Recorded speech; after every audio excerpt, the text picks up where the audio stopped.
Freedom Marchers, Freedom Family, Freedom Fighters. What's good? Give y'all a minute to get up in here,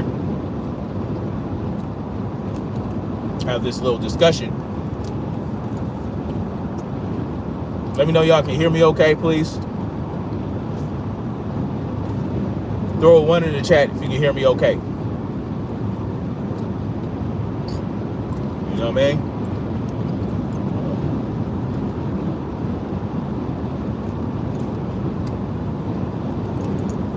Thank you. How y'all doing this evening? It is Sunday, April 2nd, 2023. It's quite a beautiful day, 75 degrees. The sun is shining. Got some blue skies out here in South Carolina as I head into Georgia. And yeah, I feel good. I love when the sun is out, yo. I love when the sun is out. I can get my darkness back. Or tan, whatever. You know, the light skins, we gotta get some sunlight. Anyway, how y'all doing this fine weekend? I had a great weekend spent with my family. Did a little bit of work around the house. I got a lot more work to do around the house, but you know, that's fun shit. You know, I gotta fix the gate because my damn dog, the fence to the backyard has a gate, and so the dog, the gate does not have a latch at the bottom, so the dog keeps getting out from the bottom, and the top latch, it just sucks ass.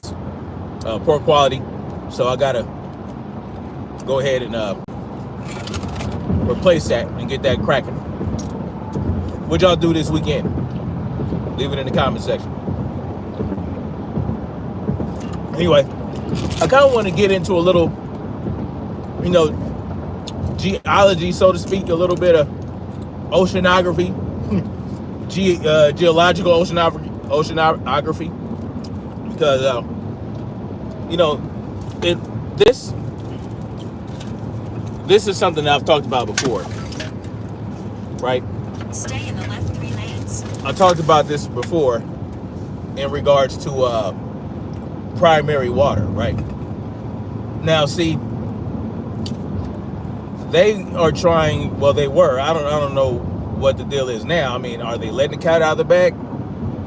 Especially in California, there's this idea of a drought, right? Now, there can be droughts if you don't know how to tap into the groundwater, right?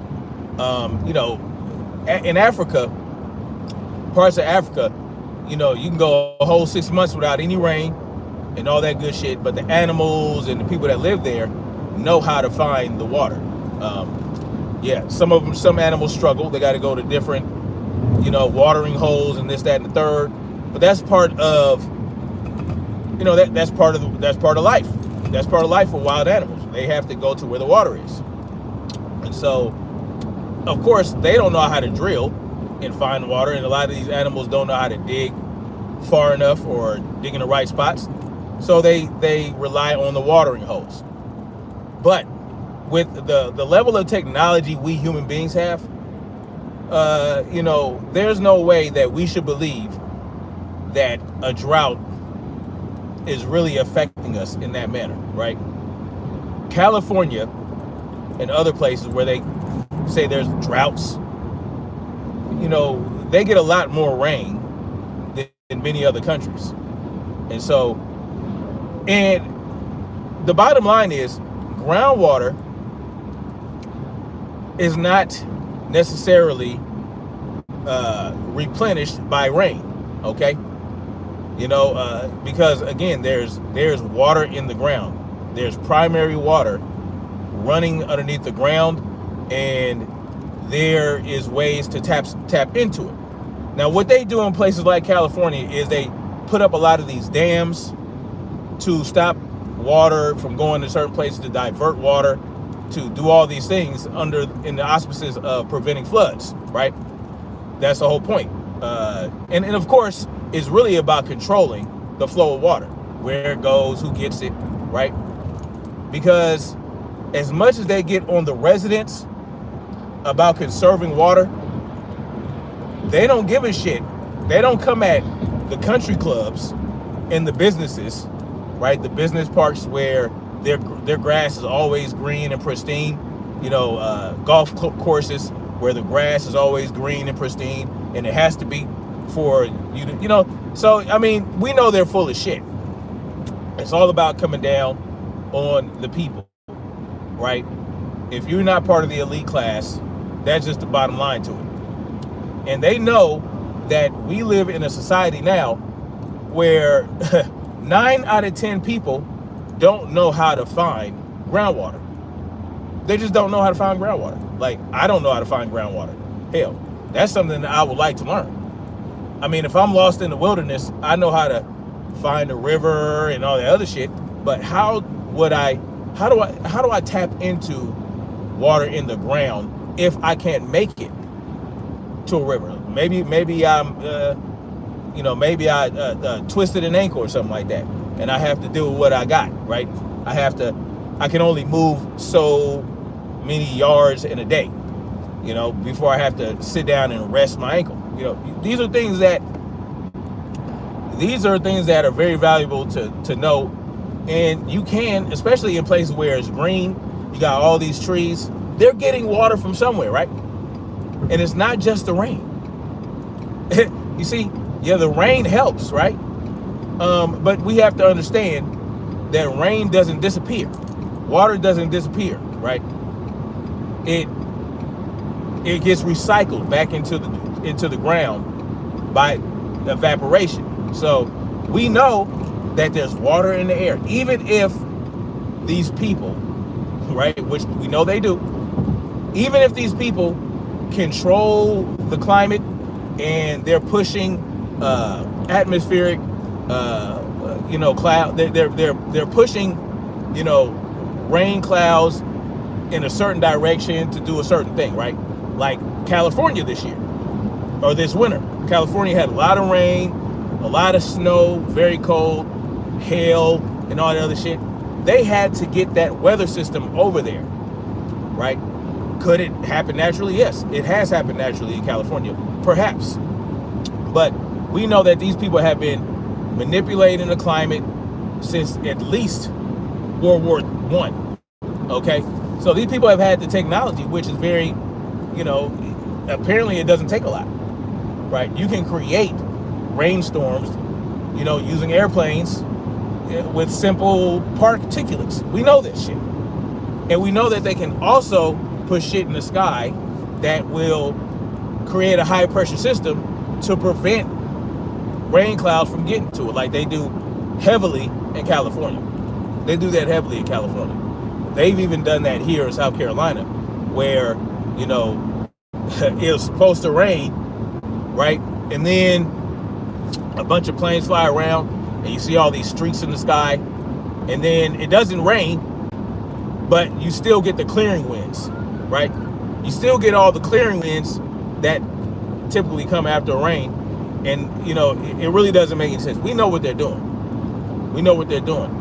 And I find it interesting that now they're saying, oh, well, look, we found an ocean, a huge ocean underneath the crust, Earth's crust, right? They found a way. Now, here's the thing. I put in the title, how long have they actually known about this under crust river or ocean? How long have they known? They said under the earth. I mean, under the earth, the dirt, under the crust, there is more water than there's on the surface. There's more water under the earth's crust than there is basically on the surface. And this water, you know how you see geysers and shit like that? You see geysers, you see, these phenomena with these tiny lakes and ponds and stuff that come out of nowhere. Like, this is the water underneath the ground that's coming up due to pressure, due to tectonic shifting, all that type of shit. You know, so we know, I've been talking about it for quite a while, about this primary water, right? And they give you examples of it. They give you examples of it, and they show you in what was that movie? The Book of Eli. The Book of Eli, where there was apparently a nuclear holocaust, and you know they had the nuclear winter afterward, and there was not a lot of rain. And finally, when all the nuclear bullshit settled, you know, it still was not a lot of rain coming, but it was hard to get water. Well, was this guy, right, played by Gary Oldman, who found a way to tap into primary water, right? Tap into that primary water underground. It was able to, you know, sell the water, right? He essentially he knew where the water was. Him and very few people. That's how he was able to control the people in his town, is because he had access to a bunch of water, and you know his people ate good. You know, they were able to grow plants, all this type of shit, because they had tapped into this primary water. The same thing happened. They showed the same thing in the movie Mad Max, right? There's this guy, the villain. He had access to water, and he was able to have it come out whenever he wanted, right? Because water does not go away. Water does not go away. It always goes back into the ground. And even if there's a nuclear winter, or whatever the case may be, it's still going to be water. It's just not being evaporated because of all the atmospheric ash created in the cloud cover created by the nuclear waste and all that type of shit. So it's not being evaporated. It's still there. The water is still there. It's just not being evaporated. These people been knew about this ocean under the Earth's crust. They knew about it. And it's common sense, right? Because, you know, when you look at each coast, right? You got water on this side, you got water on that side of a landmass. Do you think that this landmass, you know, the ground like under the water, the part that goes in the water, the beach, do you think that it's hermetically sealed and water can't go through? No. All the water is going through the earth, going through that landmass. It's still there, right? It's probably even connected from one ocean to the other, like the Atlantic Ocean and Pacific Ocean. It's probably connected under the ground. So, you know, I just find it interesting that they put this information out here. Now, many people are not going to highlight this. They're not going to push it. They're not going to put it out there for everybody to talk about. They know people don't really care about this type of shit, right? But they like to put little things out here, put little nuggets out here and there, to see if people actually care about this type of shit. I care about it. And I know people like you care about it. You know, you people out there that actually support me and watch my live streams and watch my channel. You know, this is very good information to have, because they're telling you right there. They're telling you, and now they're saying they were able to access it. They found a way to tap into it. I'll put the article in the description section after the video, after this live stream. I know I'm not really good about doing that, but I will do it for this one. Now, I asked, you know, and they've known about this for decades. You know, they've known about it for decades, so they're saying in an article, they just found a way, they found access to it. Listen, this earth would not be sustainable if there was not water underground. If there was not water underground everywhere, even in Africa, South America, every landmass has water underneath it.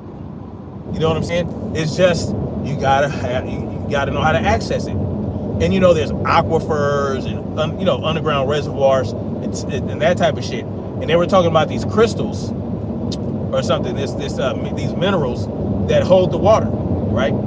that hold the water and it sucks up the water, and that's how it gets up high enough for people to access it. You just got to know how to access it. If you are surrounded by trees, and this is one of the reasons I came to South Carolina. This is why I wanted to be on this side of the country, because all this green, right? Like spring just started and the trees are just green as hell. You know that there is water under this. You know you can find water anywhere you need to.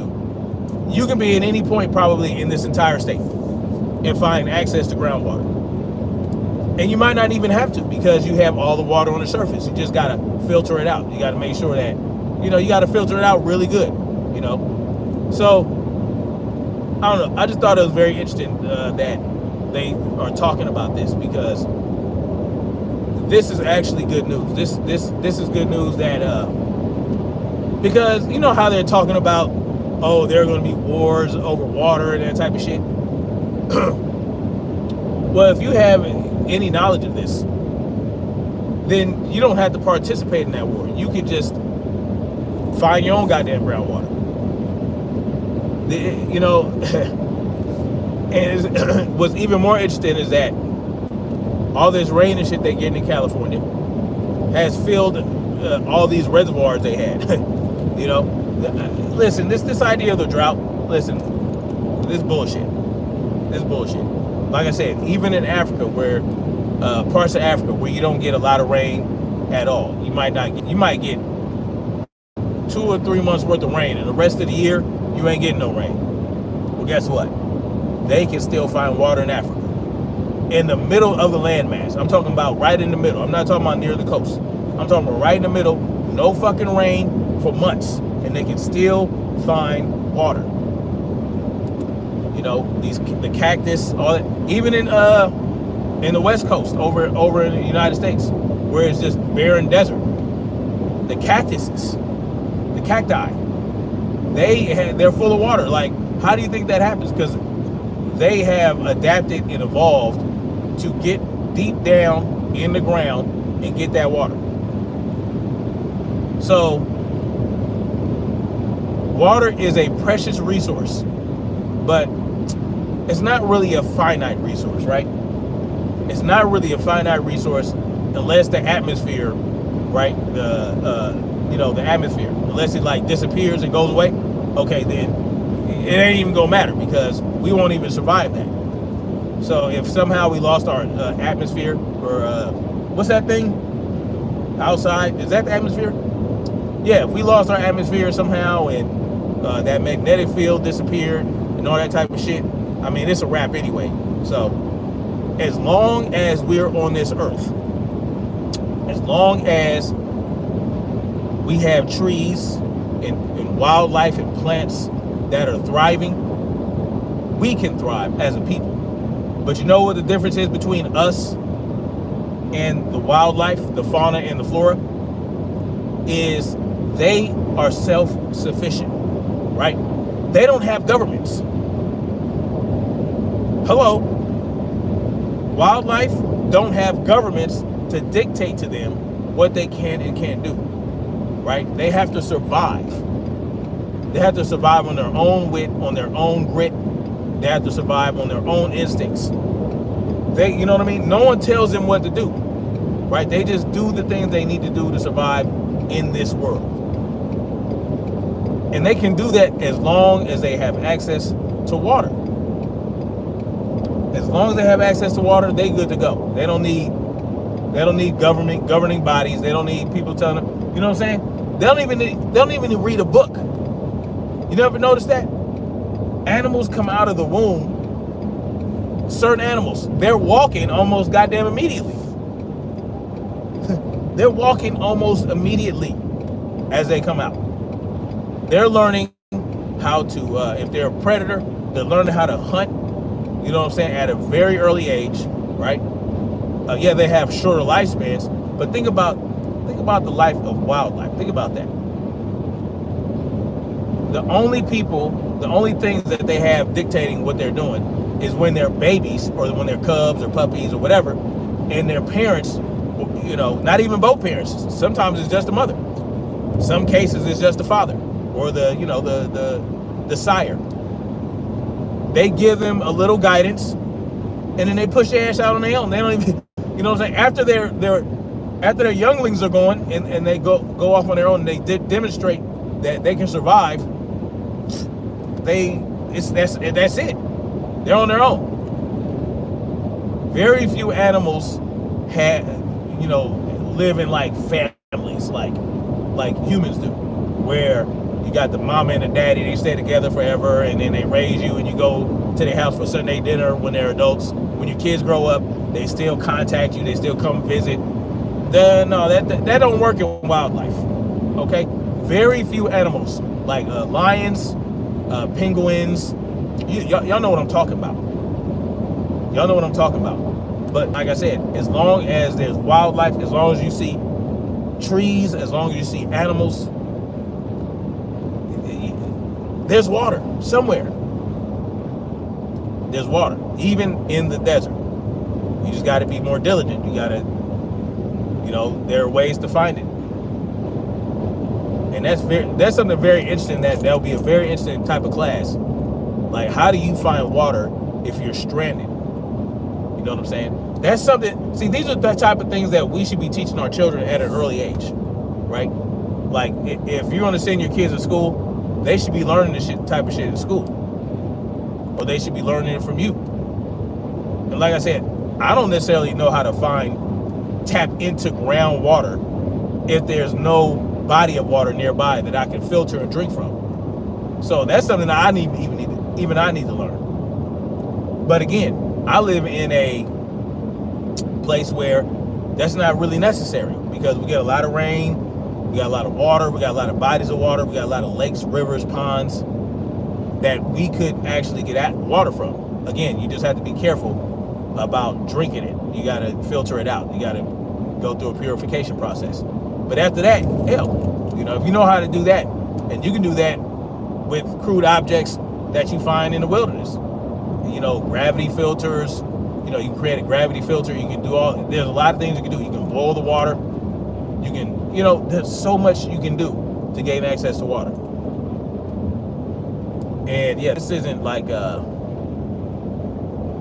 very juicy topic, but I just wanted to share this with y'all. I wanted to share it because I know no one else is probably going to share this. No one else is going to come, especially not any big YouTubers. They're not going to come share this information. They're not going to tell you, hey, they found water under the ground or under the Earth's crust. And there's an ocean under there that's bigger than, there's more water under the Earth's crust than there is on the surface. So, I just thought I'd bring that to you guys. No big deal. I've talked about it before, so I thought I'd follow up on it, and give you guys that information. Because, it's a trip how information is dispersed and what information they want us to have. And I wonder why they're putting this information out now. Like, what really is bringing this about? I find it very interesting. Not a lot of people, it's probably not going to get a lot of traffic, probably not going to get a lot of reads. A lot of people are going to be like, oh, okay, whatever. Unless you are a nerd, if you're a nerd, you're going to care about it. If you're not a nerd, if you're an everyday individual, and, you're just living your life, just floating along and all that stuff drifting by and not really caring about shit, you don't care about that. Oh, they found water under the Earth's crust? Okay. How does that affect my life? Well, I think it affects life greatly. Information is power. Information is power. And so, if you have information like this, it's powerful. It really is, because, again, it lets you know that there is this thing. There is this primary water, and these people are full of shit. People are full of shit. And what's going on with the fucking railroad, right? What's going on with all these derailments? Like, why is this happening right now? Right? Like, what is going on right now? I can probably tell y'all what's going on. I think I know. I think they want to further disrupt the supply chain. That's really what it's about. Disrupting the supply chain, disrupting the supply chain, deliberately just making horrible conditions for people in certain places. I don't know why these certain places are this happening to, like Palestine and wherever else. I think it was another one in Wisconsin somewhere, a couple in Texas. Like, see, I think all these things are connected. A lot of this shit is connected. They're doing things that are very curious, that makes me wonder, like, what do they have in store for us? What is their big grand plan?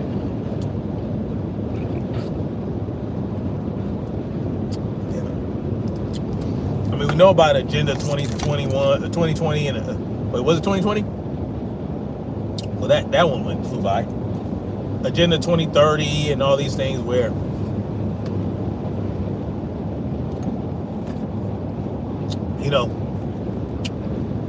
they want us to live in a certain way.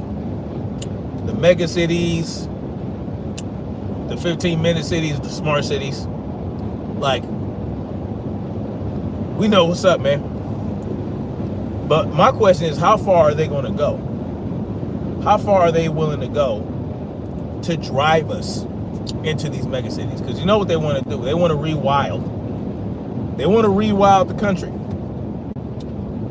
The country's already wild enough. You understand what I'm saying? What they need to do is just, well, it's too late, because people are so comfortable right now. They're comfortable with technology. They're comfortable with everything being provided for them. All they got to do is go to work, you know what I'm saying? Be producers and come back home and all that type of shit. No one wants to get it. No one wants to go out there and be in touch with nature and stay in small communities and mind their own business. Now, I'll be honest with you guys. That's something that I want. I wanted to go back to that. I wanted to go back to where people are living. They're closer to nature. They're farming, whatever they're doing. They're raising the animals, and they're all in a community, a tight, close-knit community, where they just build with each other, and they don't do too much. Oh, well, let's build out. Well, we don't need to build out. You know what I mean? And if they do build out, well, let's do too much. It's just the simpler way of living is probably more dangerous in terms of what you'll encounter in terms of like weather and animals and whatnot. But I mean, with what we have now at our fingertips, the technology we have now, and we can use that to make life a little more comfortable. Solar panels, generators, all that type of shit. Now, solar panels are great, right? You just gotta know how to do it right. But when they try to push this renewable energy thing on the entire country all at once, it's not sustainable for the entire country. They don't have, there's certain ways that you got to do it. But when I look around and I look at the bounty that has been provided for us, it's just by nature. I'm like, what made us want to just get away from that so much? What made us say, you know what? We need to do it this way. We need to all live on top of each other. We need to create these big government bodies, and, we need to build all these roads, all these buildings. Yeah, again, it's comfortable, right? For now, it's comfortable, but how comfortable do you need to be? How comfortable do you need to be?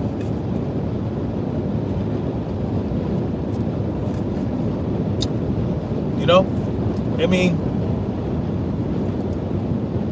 We have the knowledge to build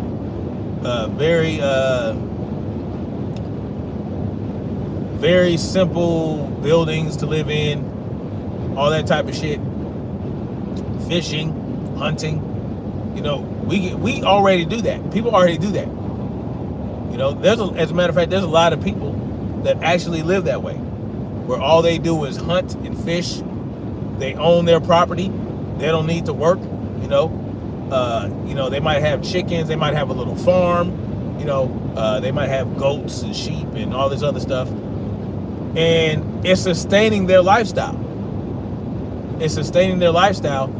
And they don't need anything necessarily from the outside world. Right? You might be on the utility grid. You might be connected to the utility grid, but I mean, what if they cut that off on you? What are you going to do then? Right? And this is why I think about this, because they can take that shit away from you at any point. At any moment, they can say, you know what? Let's cut this shit off from these motherfuckers and see what happens. They can cut you off completely from all the creature comforts we enjoy right now. They can cut that shit off. They can say, you know what?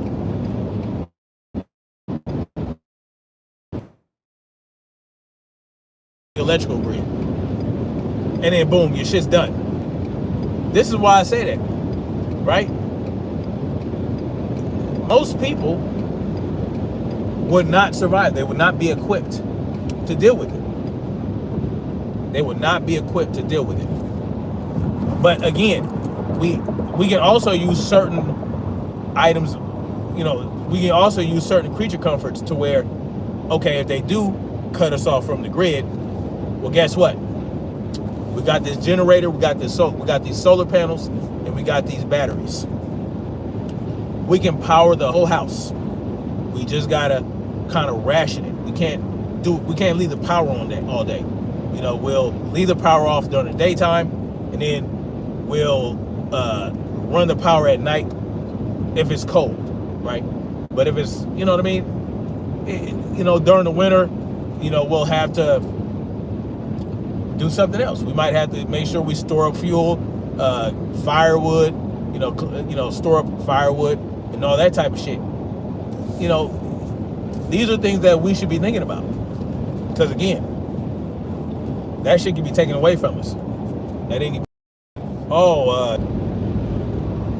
My back. At any point, China can set off an EMP. At any point, a solar flare could come through and wipe out all the electronics, right? We know they've been warning us about this. So when it happens suddenly out of nowhere, who's going to be ready and equipped to deal with it and not panic? You know what I'm saying? Who's going to not panic? Like even myself. I know I'm prepared to a certain degree, but I don't have solar panels yet. I don't have a generator. I don't have, a backup battery. I don't have an uninterrupted power source. I don't have that. But that's something I'm working on. But I know you don't even necessarily need that to survive. It's just something that would make life a little bit more convenient for you if the shit did go down. And guess what? If that happened, if they cut us off from the grid and cut our power off and all that type of shit, we can make it work, but it won't be no internet. The flow of information will be halted. And that's going to drive some people crazy. Many people won't survive that alone. Many people won't survive without being able to access the internet, without being able to do this, without being able to do that. If everything went dark, oh man, the best move would probably be just to hunker down and wait it out. wait a few weeks, you're good. You got your emergency food supplies. You got your emergency toilet. Whatever you got. Shit, speaking of which, I forgot to bring something from the house. God damn it. Anyway, but y'all see what I'm getting at. But one thing that you probably will never have to worry about, depending on where you live, is getting access to water. Getting access to water. But of course, it's always a good idea to store bottled water somewhere, an emergency water supply. That's always a great idea. That way, you know that you're drinking relatively clean water, right? Because we know the water in the plastic, you get the microplastics in there and all this other shit, and that could be bad for you, right? But at least you'll have access to water right then and there immediately, and you don't have to worry about necessarily boiling your water, filtering your water. You are good to go. And so, yeah, you just gotta think about what happens if everything was taken away. I'm always thinking about that. I'm always thinking about when I go into a place, where's all the exits? Where are all the pinch points? If something happens and there's a stampede of the crowd, where are the pinch points? All these things. Where is it necessarily a smart to just rush out of the building, or should we hide somewhere until the threat is over?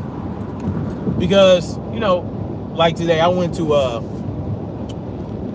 me and my family went to the skating rink, or a little skate building, whatever they call it, skate park. Where you go roller skating, roller skate thing.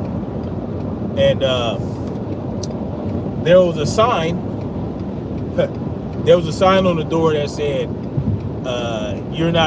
they don't want you to conceal carry a weapon inside. So I couldn't go in there with this. And it's a private building, so I respected that, right? I respected, okay, they don't want people carrying inside their establishment. So yeah, I was reluctant to take the belly band off and leave it in the van. But I was like, now I have to think of another strategy. And I've never been in this building before, so I had to learn on the fly, So when I got in there, I was like, okay, I'm looking at all the exits. I'm looking at, is there a exit in the back, emergency exit? Where's a good place to hide if something go down? Because we might not be able to get to the exit without putting ourselves in crosshairs. So, I'm thinking about all these things, and that's just the way my mind works. That's just the way my mind works, So it sounds crazy, and I know some people think it sounds stressful, and it's not stressful at all. It's part, it's part of our lizard brain, right? It's not stressful. What it is it's heightening awareness for me. Like my blood pressure doesn't go up, my heart rate doesn't go up, start beating real fast. No, I'm just thinking, like, okay, I'm running all the calculations in my mind, and I'm like, okay, boom, boom, boom, boom. I'm looking at every possibility, or I'm trying to. No one can foresee every possibility, but at least you're thinking far enough ahead, because most people don't think about that type of shit. Most people don't think about that type of shit. On top of keeping track of where 6 kids are. We got 6 kids, so it's me and my wife and 6 children. So I have to know where my children are at all times, so that boom, if something goes down, I know where I can get to my children. And it's smart to drill these things with your family.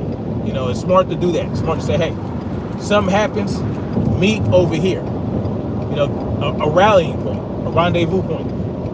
You say, hey, if whatever goes down, something bad happens, and we're in this building, with a bunch of these people, we're going to meet right here. This is our rally rendezvous point, and yeah, we'll go from there. We'll get a head count, all that type of shit. Make sure we have everybody. These are the type of things that you drill it.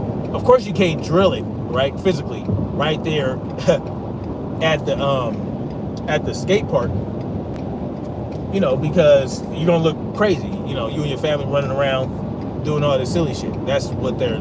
You know, you can't really do that right then and there. But again, it's just something as simple as saying, this is where we're going to meet if something goes down. That's it. You know, and you know, I got smart kids, you know, with some good heads on their shoulders, and they're very they listen and they're very disciplined. And so yeah, I trust them to actually do what I say. Yeah, they're not perfect, but you know what's going to motivate them to do what you told them to do is if they feel that there's danger. Who are they going to look for? They're going to look for me to look for their mother.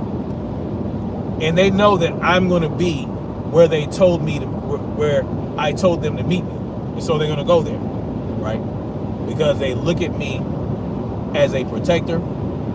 I keep them safe. They feel very safe around me. You know, all that type of shit. They feel very safe. And yeah, I mean, as they should.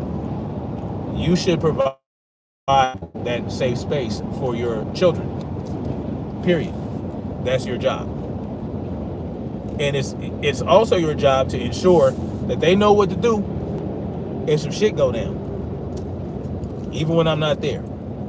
Even when I'm not there, they know what to do if some shit go down at the house.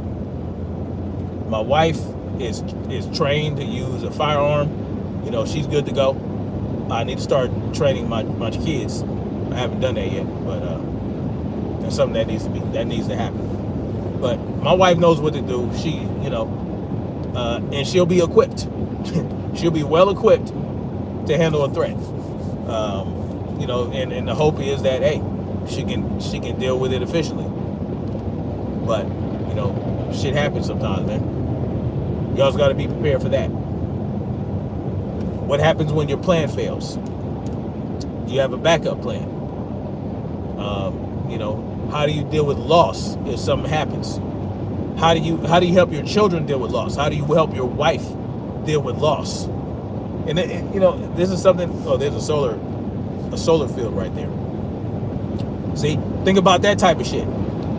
I'm about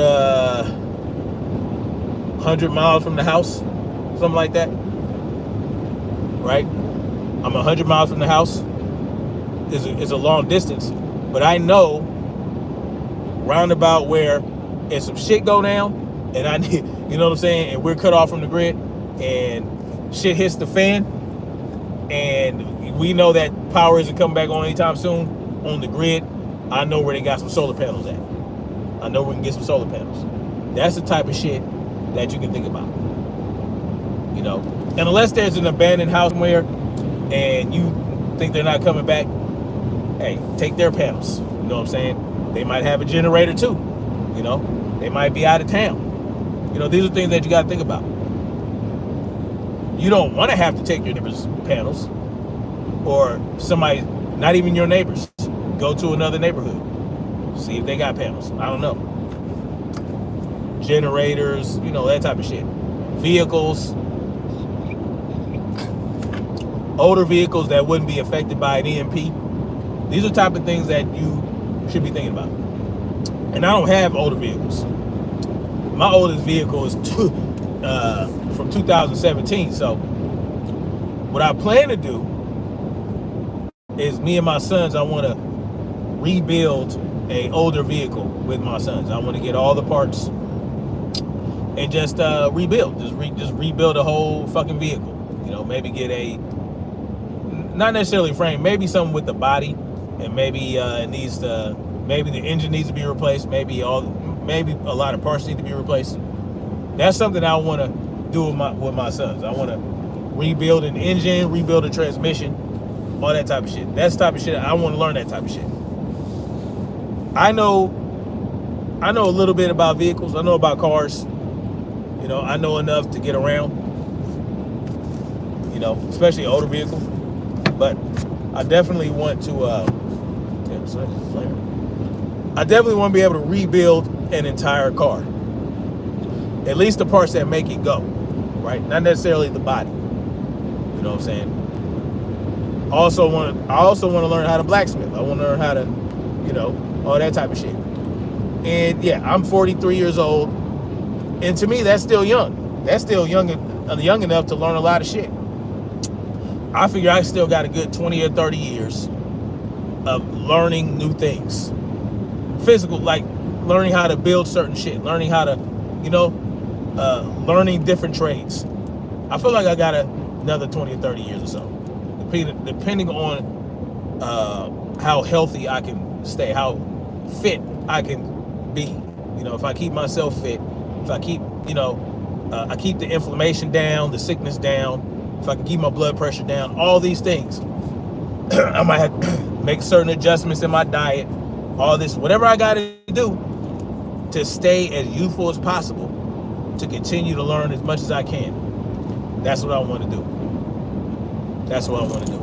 And I want my sons to learn as much as possible, and my daughters. Why not? My sons, my daughters. I want everybody, my wife. It's important. It's important. It's important. Gunsmithing. I definitely want to learn how to do that. I'm basically already essentially a gunsmith, but I want to be able to be an actual gunsmith. Goddamn. I want to be an actual gunsmith. And I know my way around multiple guns, and I can learn quickly about other guns that I've never dealt with before. But there's a lot of shit I want to learn. Hunting. I've hunted before. I haven't really done a lot of hunting. I did a little bit of hunting when I was in the Army, but not much. Not much at all. I want to get out there and start hunting. There's a lot of shit I want to do. It's just work, man. You got to go to work. But I have a plan. I definitely have a plan to where I don't necessarily have to work a 9 to 5 anymore. And I can do everything that I want to do and still earn enough to be comfortable. I don't necessarily want to be a rich man, but I want to earn enough to live life like you're supposed to live it. I want quite a bit of passive income. I do have plans for other channels that I can monetize. Definitely can't monetize this channel, but I do plan on creating other channels to monetize and stay away from the controversial shit, just so that I can stay monetized, and I can still I'll still have a lot more time to build a great production, like come with the good production and a lot of good information and all this other type of shit. That's something I want to do, because this is for the birds, honestly, right? I'm spending 4 hours on a Sunday driving back to a town where I have to work at, and yeah, but it suits me for now because it's providing me with the funds that I need to do the things that I want to do, to fund the business that I want to get in, and so that my business can fund my freedom. But again, like I always tell people, running your own business is work as well. The key is to make the things you love to do your work. That's the key. The key is the things that you love to do, make that your work. And I will say that that's what these social media companies are really good for, that, right? If you find a little niche and you provide information and stuff and shit that not very many people are providing, and you do it in a certain entertaining way and all that type of shit, that can you can actually, you know what I mean, you can make a decent amount of money, and but you're doing the shit that you love to do, because people like to see and like to watch people do shit that they want to do. And but the people that they're watching, these content creators, are doing it full time. They're doing it on a regular basis. They're getting paid. They're getting paid to travel. They're getting paid to for fitness videos. They're getting paid to cook. If you're a great cook and you give a lot of good information and you're entertaining while you're cooking. You know, couples, hell, they got channels as well, and they're making money just from doing couple shit, being funny, being cute, and all that type of shit. You know, there's a lot you can do. You know, that's one good thing I will say about these so-called platforms is if you keep your head down and you stay out of the controversy and you do. And you create a channel just to strictly for educational and informational and entertainment purposes only, and you're not getting into all the bullshit, then you're good. I mean, it used to be where you could do that. I mean, you could get into the controversial shit and still make money that way. You can still be monetized, right? You can be controversial as hell, you know, as long as you have a good, you know, as long as you're good quality. But now, wow, they didn't got rid of that shit, right? I mean, unless you already a big channel, when they started cracking down, yeah, it probably wasn't gonna happen for you, unless you presented it in a way that was like. Not the way I do it, right? The way I do it is like I just fucking say the shit. Yeah, I might use some code words for certain topics because, you know, I'm trying not to get a strike and lose my channel. But it's definitely not. I definitely stick to topics that I can't get monetized for, right? So, you know, this will always be my main channel. I will always direct people to this channel, even from my other channels. I will direct them to this channel, but I really do plan on creating more channels, man. I also got plans with this homeschooling group in South Carolina. I got plans for that, you know, because I mean, this is an amazing group. They do a lot of STEM shit. They're doing a lot of great things for kids in these homeschooling groups out here. And yeah, I mean, you pay them to go to these classes. They give a lot of great classes. I told my wife that I want my kids to start getting into that because, you know, it's important for them to learn different things. And they're doing a lot of fun shit. Like they're doing a lot of great shit that kids will thoroughly enjoy, right? You know, so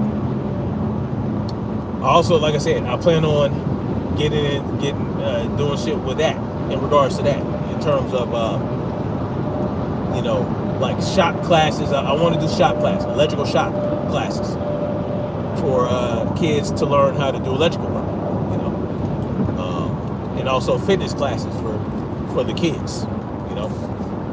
I was kind of getting into that a couple years ago, but the pandemic just really, it really screwed a lot of shit up, man. It really screwed a lot of shit up. But that's all right. That shit is, we know what the deal is with the pandemic. That's not really something they can push anymore. Unless they start trying to push this whole, I forgot what that virus, what's that virus they're talking about now?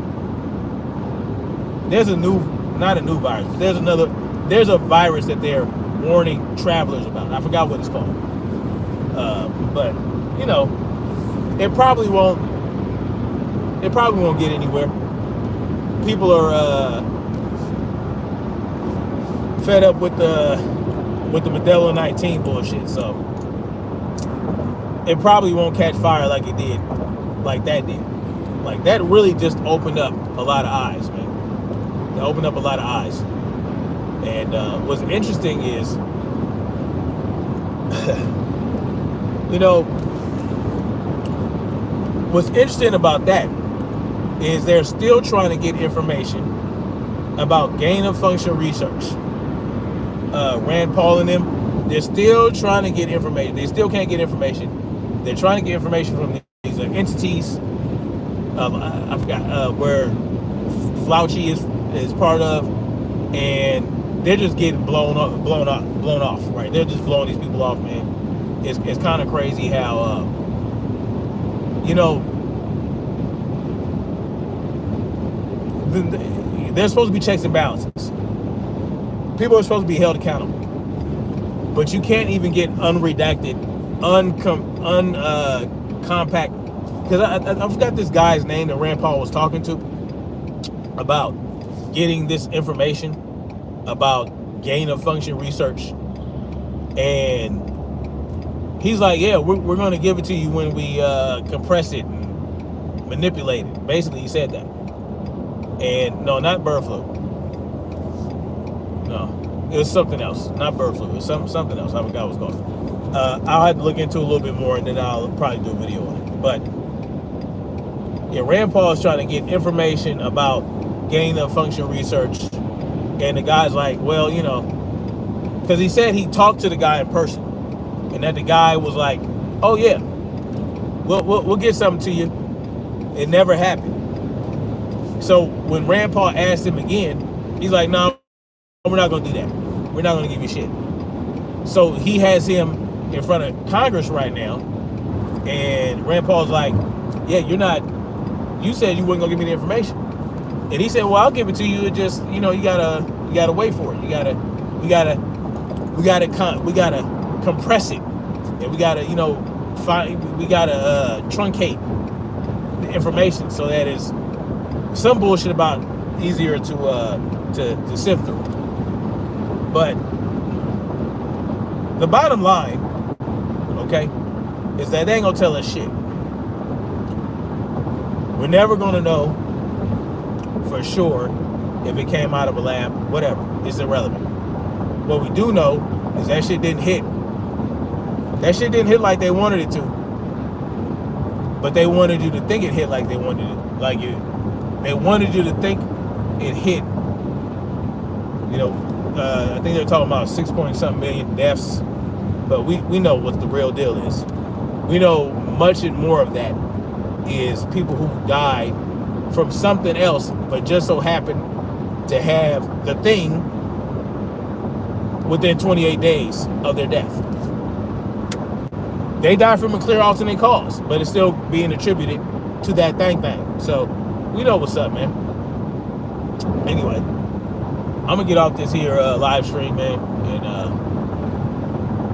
yeah, I'm gonna get off for sure.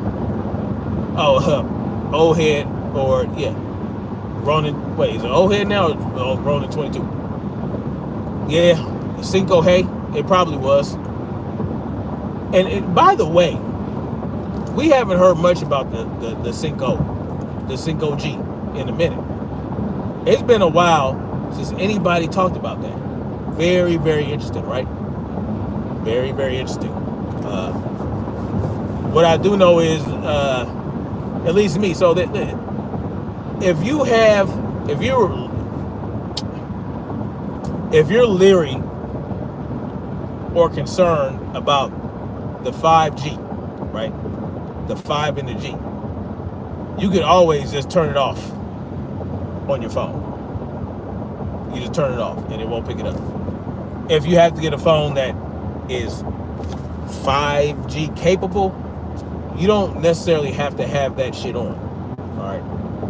So, I mean, is it really off? I have no idea. But you can turn it off. Ostensibly, you can turn that shit off. Anyway, much love, guys. I'm gonna get out of here.